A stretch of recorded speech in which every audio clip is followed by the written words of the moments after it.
Hey, we're Yumi at 6, and this is Sounds Magazine. Well,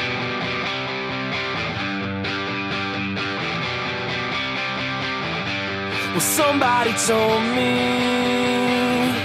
that I would be a dreamer for life. Somebody told me I would never reach the other side. Well, you see more. Playing in the US at the moment is kind of an exciting thing that's sort of reminding us of how our shows used to be a few years ago in the UK.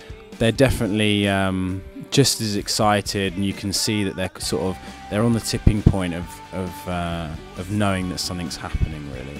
And there's a lot of bands that I know who've come either from England or Australia or Europe or whatever, who have been deterred by how hard it can be to break America and have given up. And I'm really glad that we haven't, because we're now sort of really starting to see the growth in the fan base, so it's exciting. Someone else's past is always cleaner. We were extremely happy when we were allowed to leave Virgin.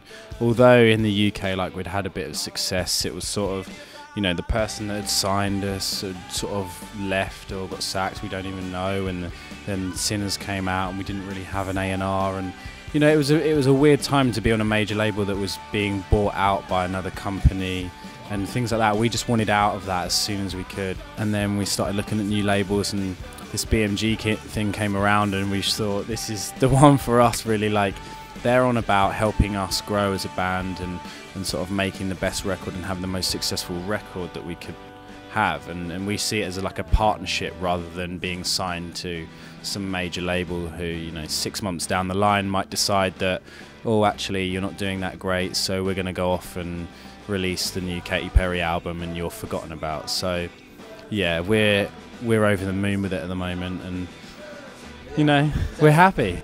We are believers, we are believers, we are believers, we are. Our new album, Cavalier Youth, is a big progression from what we've been before. I think it's the best we've sounded as a band, with the help from Neil Avron and Eric Tabula, our producers. The reason why we're so happy is that we spent a lot of time writing the songs, where we've normally been rushed to write songs. This time we actually took about 6 to 8 months to write the album. We wrote more songs than we ever done before as well. We wrote 30 songs and we narrowed it down to 14 that we recorded. We haven't really enjoyed recording Sinners Never Sleep too much. It was sort of a very stressful time. It was kind of like Groundhog Day after a while, just going to work, and we didn't really enjoy it, whereas like this was like a homely atmosphere. We recorded it at Neil Avron's house. This time we've come out and we're all hanging out, we're all spending a lot more time with each other and just enjoying it a lot more as well, which I think is the best part about doing this record.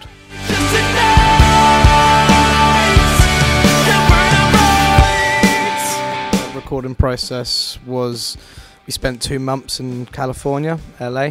We didn't really want to do this record here in California, but because Neil's got a family, he was like, well, come and do it at my house. It was like, we can't really say no now because we got the producer that we wanted. So we gave it another shot, and it all changed our opinions drastically on California. Dan got to do drums at NRG, where such acts as No Doubt, Lenny Kravitz, Linkin Park, Incubus, names can go on, recorded there. So that was quite nostalgic for us. I think we enjoyed it so much as well because it reminded us of how we recorded our first 2 CDs. It was a very homely environment in a house with just friends, and when we met Neil and Eric, it just almost instantly felt like it was like a friendship connection, and doing it at his house just made it more like laid back. Neil has a very good way of motivating you, but without it being too Hollywood, if that makes sense. He's a very real dude. Despite his success, he's very sort of like chilled about everything.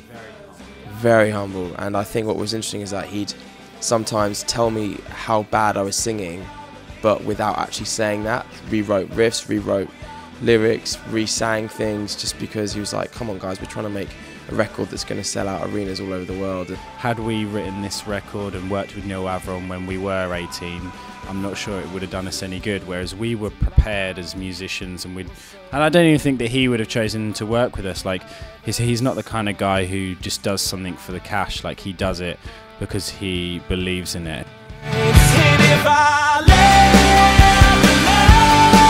Had great success, and been fortunate enough to have success in England now for like the last 4 years, I guess. So yeah, I think we just want to take over the world, mate. Do you know what I mean? We're a rock and roll band, mate, like Oasis. We try and tickle around the subject, but world domination is... Yeah. We're trying to be, what's the word? Bigger than Michael Jackson. What did the Beatles say? Bigger than Jesus. Isn't that what they said? Brilliant. Yeah.